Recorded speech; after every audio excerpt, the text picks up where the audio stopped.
Hello, my name is Dr. Tina Ayers, and I'm going to be sharing with you stories about my life. For this video series, I'm going to be focusing primarily on ages 3 to 18, which is pretty much my childhood years, or up until about the time I started attending college. And as you all listen to my stories, you'll begin to hear what it was like for me growing up as a biracial girl living in a predominantly white, conservative, and primarily Mormon community. So before I begin talking about my childhood, let me first begin by sharing a little bit more about myself. As I said earlier, I'm a biracial individual. My parents have been married for 49 years. My mother was born and raised in Jamaica, as in the island of Jamaica, as in West Indies, Jamaica. And I clarify that because most of the people I grew up with are very much unaware that my mother is not from this country. My father is white. He was born and raised in Virginia, grew up in rural areas among cities like Galax, Pulaski, and that's where much of my family on my father's side continues to reside. So as I said earlier, I'm going to be focusing primarily on my childhood years, and for me, that would cover the decades between the 80s and the 90s for my childhood. And I'm also going to talk about what my interactions were like growing up in a primarily white community. And when I say primarily white community, you're probably thinking, well, how white is that? You know, if it's primarily white, what are we talking here? So when I looked up the statistics for racial and ethnic groups back in the 80s and 90s, starting with the 1980s, I found that Mesa City was about 1.2% black, and this was throughout the 80s. And it certainly didn't improve much in the 90s, which would describe my junior high and high school years. But that's what I'm talking about when I say primarily white. I'm talking about a community where more than 90% of the people, the occupants that live there, are white. And when I'm talking about not at all black, I'm talking about 1% of black people live in this community. And then the rest of the percentages are just spread out among other ethnic groups. And so I'm going to talk about what that was like for me, being the only one from that type of background. Certainly even the only one who was the daughter of a black immigrant woman growing up. I mean, the only one out of elementary, junior high, and high schools that were attended by hundreds, and in high school I would say thousands of students. So, but I will get to demographic breakdowns in terms of my elementary, junior high, and high school. I entered and finished school all within the same zip code, never moving. But I'm also going to talk not just about my community or the schools that I attended or the white peers that I went to school with or the white peers that I was at times friends with. But I'm also going to talk about the other white spaces that I was involved in, which include the ballet world. From about age 4 until even into college, I was a dancer, a ballet dancer, among other dance art forms, primarily ballet. And I'm also going to talk about what that was like, being a dancer of color, what it was like dancing in a primarily white dance room, or white dance company, from top to bottom, primarily everybody being white. So I'll talk about the ballet world. I'll also talk about the world of religion and the world that I grew up in terms of being raised in a primarily white Christian church, but how to balance being raised in Christianity, but I'm surrounded by a predominantly Mormon community, and what that experience is like. So I'm just going to talk about a lot of different areas that I was involved in growing up that are just highly comprised of white people. And like I said, this is all the way up until I attended college, where my life, my environments, the new friends that I made, things started to change for me, wonderfully change for me. Some last few pieces that I want to share. Why am I taking the time to talk now? Why now? And I thought that with so much time that had gone by, that the people that I grew up with, the people that I spent so much time with in my community, in my neighborhood, befriending at school, dancers that I became friends with through our years in ballet together,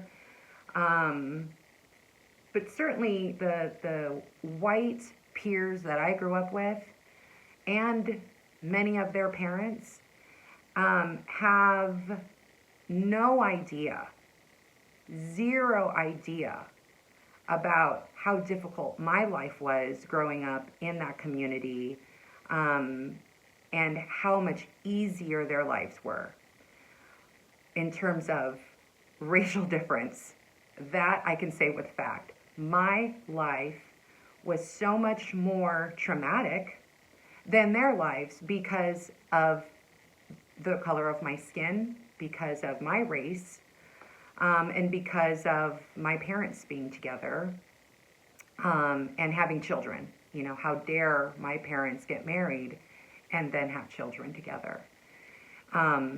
These are all messages, information, commentary, racial slurs, criticisms, exploitation by people in authority positions, teachers, etc.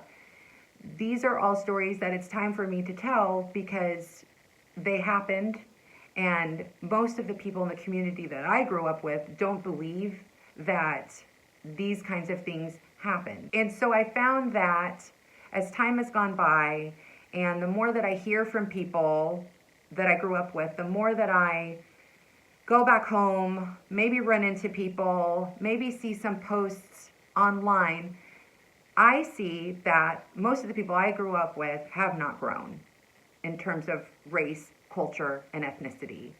Most of the people that I grew up with have a lot of work to do and have a very limited awareness of how Black people have been treated in that community, in their community, how I can continue to be treated when I go back home and visit my parents in that community, in a community that's still about 90% white, even after all of these decades. So it's time for me to share. It's time for the people that I grew up with, those peers and their parents, to hear it, absorb it, take it in, acknowledge, empathize with, have compassion for Black issues. And I'll talk about that. I'll talk about what I'm seeing still, the kinds of images, the kinds of language that is still being supported by people that still live in the community I grew up in. I will counteract that with my own experiences as a child, proving that these things happen, because they happened to me, they happened to my parents, they happened to my family. Some of these stories I've shared with people that I've met in college, whether it's people of color or white people. These are individuals that I would not share with growing up. These are people I've met outside of my environment, outside of my zip code, that I would share these kinds of stories with. But I never shared everything, and there are certain stories that I never shared because, quite honestly, it's traumatic. But now it's time to talk about it. For people that know me really well, you're going to have an opportunity to learn new things you didn't know about me when I was younger. And for those of you that I've known since I was younger, it's an opportunity for you to get it together. To get it together in terms of listening to me in hopes that this will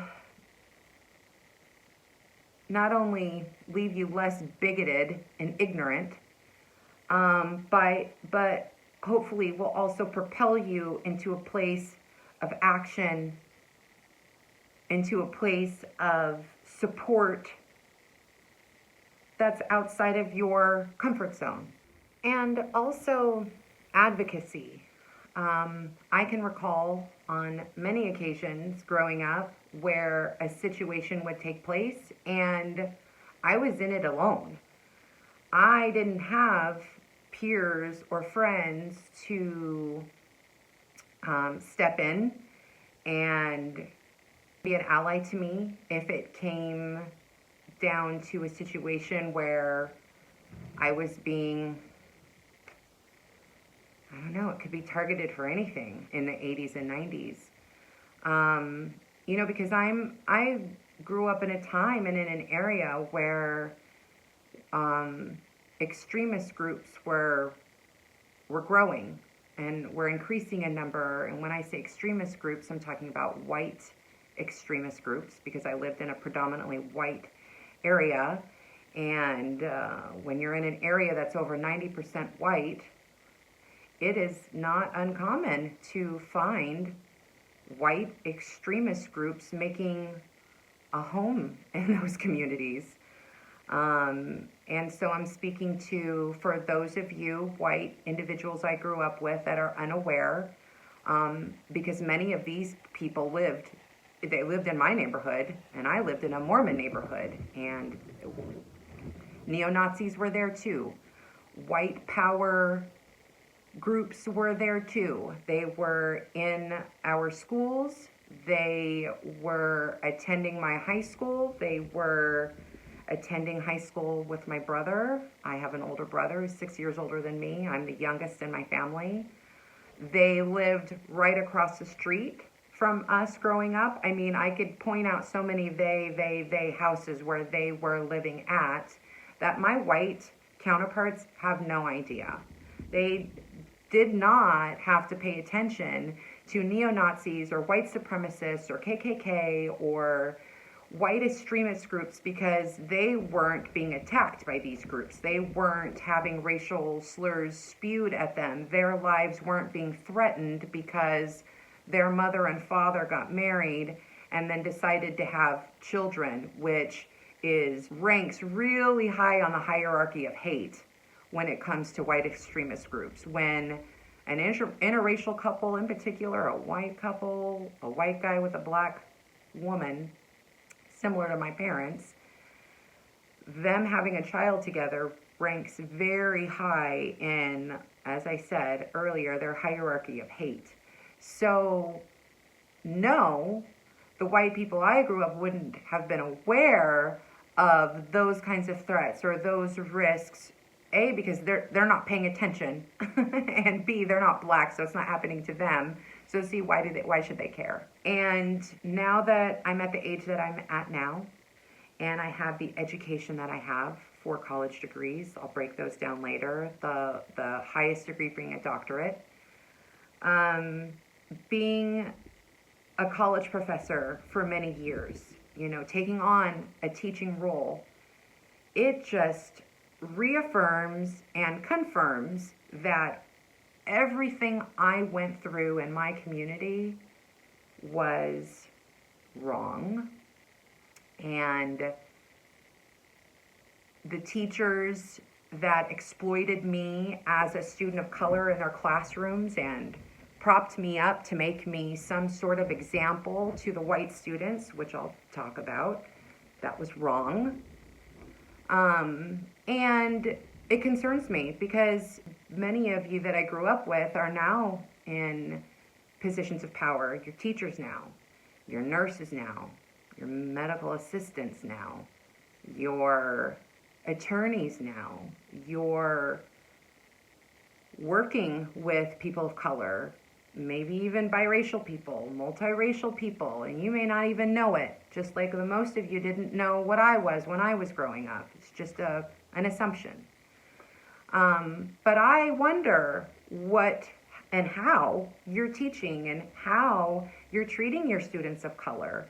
Because everything that I experienced, it happened. And nobody stepped in to say anything. Nobody was disciplined. No teacher was in trouble. None of the white peers I sat in class with would ever say anything in a classroom or would ever say anything outside of a classroom. So I wonder how, or all of you, now that you're in your 40s, how are you treating patients of color, your students of color, your clients of color, and especially the people that you know that are of a black culture? Is it equally, fairly?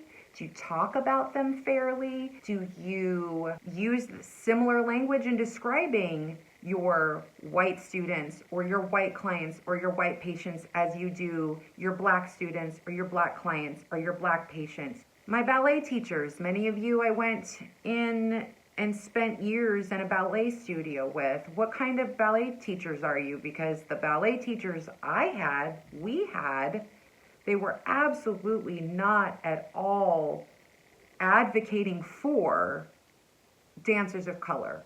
Certainly black dancers. Oh, just go ahead and put black on the end of the list if anything of color. I mean, certainly anything black related, my ballet studio wasn't having it. And in addition to that, the treatment I received was vastly different than my white dancing peers. So I'm hoping this message reaches those of you that I grew up with, as that's who this is primarily intended for. Although I know that there are other people of color that grew up in communities just like mine, that grew up in environments where they're in the 1% or less group with how they identify, and they're feeling or are going through or have been through the same thing that I have gone through and continue to go through when I come back to Arizona and visit my parents' house. So there it is. Many reasons why I'm here with you all today. Many reasons why I'm sharing. Let's get into it. It's time for you all to explore my world.